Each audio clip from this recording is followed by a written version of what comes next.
अभी एक समाचार आया है कि WHO ने चेतावनी दी है कि 3.5 अरब लोग मुंह की बीमारियों से पीड़ित हैं।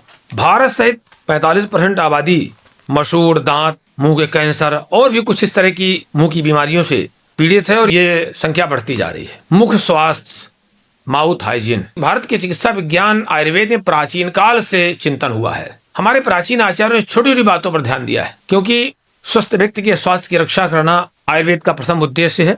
उन्होंने यहाँ तक चिंतन किया है कि कितने बजे जागें, कितने बजे सोएं, जागने के बाद क्या क्या करें। उसी क्रम में उन्होंने दंत धावन की क्रिया बताई है, जिसको आजकल मंजन कहते हैं। इसके बाद उन्होंने एक क्रिया बताई है, जिह्वा निर्लेखन। आज हम देख रहे हैं कि ये क्रिया लोग भूलते जा रहे हैं। पुराने लोग तो सभी लोग जीभ ही करते थे, भले ही वो दातून करते थे, दातून को चीर करके और उसी से कर लेते थे। आज नए बच्चों में, बच्चियों में, युवक युवतियों में ये क्रिया पूरी तरह से विसर्जित है, माने अपनाई ही नहीं जा रही है, जबकि इससे बहुत बड़े लाभ होते हैं। आयुर्वेद में लिखा हुआ है कि निहन त्रिवक्करवैरस्यम जिह्वा दंतासितामयम आरोग्यम रुचिमाधत्ते राध्यो दंत विशोधनम।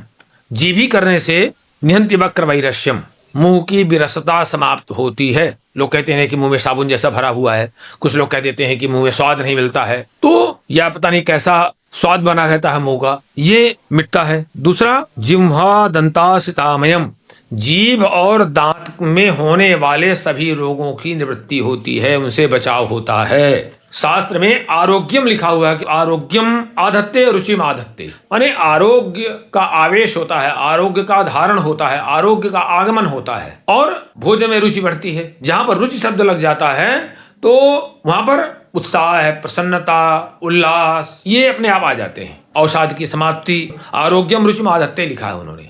क्यों लिखा है?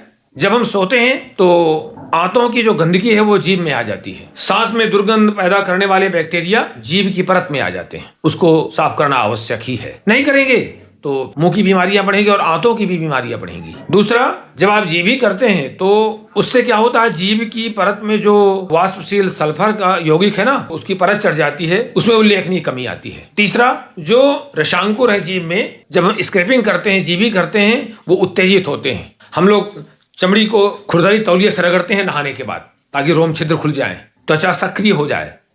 तो इसीलिए जीभी करने का विधान बनाया गया था, ताकि जिह्वा की जो परत है वो सक्रिय हो जाए, उसमें जो अंकुर हैं वो फिर से नवीनता प्राप्त कर लें, एक्टिव हो जाएं। एक और सबसे बड़ी बात है, आप सभी जानते होंगे कि जीभ की सतह पर हमेशा कोशिकाएं बनती और मरती रहती हैं। तो अगर आप जीभी नहीं करेंगे तो वो मरी हुई कोशिकाएं आपके फिर पेट में चली जाएंगी, तो आपको बीमारियां होंगी। मुंह में जो मौजूद बैक्टीरिया है, इन मरी हुई कोशिकाओं को खाने का काम करता है, उससे मुक्ति आपको मिल जाएगी।